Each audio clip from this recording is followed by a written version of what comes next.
কৃষ্ণনগরে নদী চুরি। অঞ্জনা নদীর বুকে তৈরি হয়েছে রাস্তা, পাড়ে কংক্রিটের জঙ্গল, আর এতে নদী এখন যেন নালা।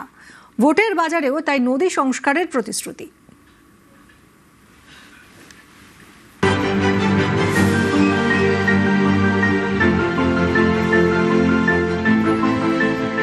অঞ্জনা নদী তীরে চন্দনী গায়ে পোড়ো মন্দির খানা গঞ্জের পায়।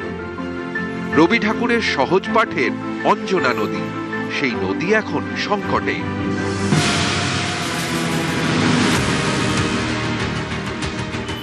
এই দেখুন, কৃষ্ণনগর শহরের বুকে অঞ্জনা নদী, নামে নদী, এখন প্রায় নালা,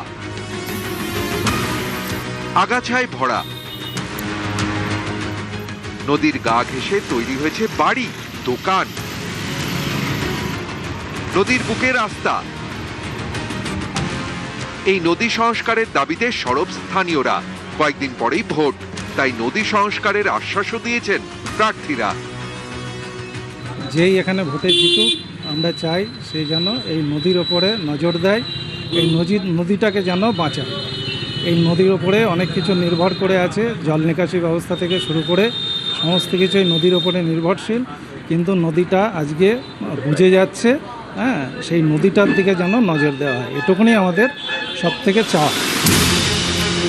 নদিয়ায় কৃষ্ণনগর উত্তর বিধানসভা কেন্দ্র, এই এলাকার মধ্যে পড়ে কৃষ্ণনগর শহর। এখান দিয়ে বয়ে গিয়েছে অঞ্জনা নদী। স্থানীয়দের দাবি, একটা সময় এই নদী ছিল প্রায় 40 ফুট চওড়া, নৌকা চলতো। দিনে দিনে এই নদীর পাড় দখল হয়েছে, তৈরি হয়েছে দোকান, বাড়ি। এতে থমকে গিয়েছে নদীর স্রোত, ভরেছে আগাছায়। সামনে আরো একটা ভোট, এই ভোটেও ইস্যু অঞ্জনা নদীর সংস্কার। সেই অঞ্জনা নদীটা বামফ্রন্ট আমলে খালে পরিণত হয়েছে এবং তারপরে তৃণমূলের আমলে আমরা দেখলাম সেটা একটা নিকাশি নালায় পরিণত হলো এবং তারা সেখানে ড্রেনের ব্যবস্থা করে ছোট করে দিয়েছে। সেটা উদ্যোগ নিয়ে আজকে পূর্বের রূপে সমস্ত মানুষকে সঙ্গে নিয়ে তাদের চাহিদা, তাদের প্রয়োজনীয়তাগুলোকে রেখে আমরা সেই বিষয়ে উদ্যোগ নেব। শুধু অঞ্জনা নদী খাল সংস্কার নয়, অঞ্জনা নদীকে কেন্দ্র করে মৎস্যজীবীরা তাদের জীবন জীবিকার যে প্রশ্ন, সেই প্রশ্নে যে ভূমিকা পালন করতেন, সেই ক্ষেত্রেও একটা ভূমিকা পালন করা হবে। যারা বেআইনিভাবে অঞ্জনা নদীকে দখল করে রেখেছেন, সেই দখলমুক্ত করবার যে কাজ, সে কাজ কৃষ্ণনগরবাসীকে নিয়ে সে কাজ করব। আপনি যদি জয়ী হন, সেক্ষেত্রে কি এই দাবি পূরণ করার চেষ্টা করবেন? আমি মোটে দলের হয়ে যাত্রা শুরু করেছি, প্রচার করছি। প্রচার কমপ্লিট হওয়ার পর কৃষ্ণনগরবাসী যদি আমাকে জয়ী করে নিয়ে আসে, 100% করবো।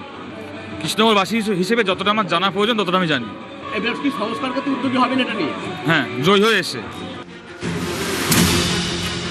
কৃষ্ণনগর থেকে সমীর রুদ্র, নিউজ 18 বাংলা।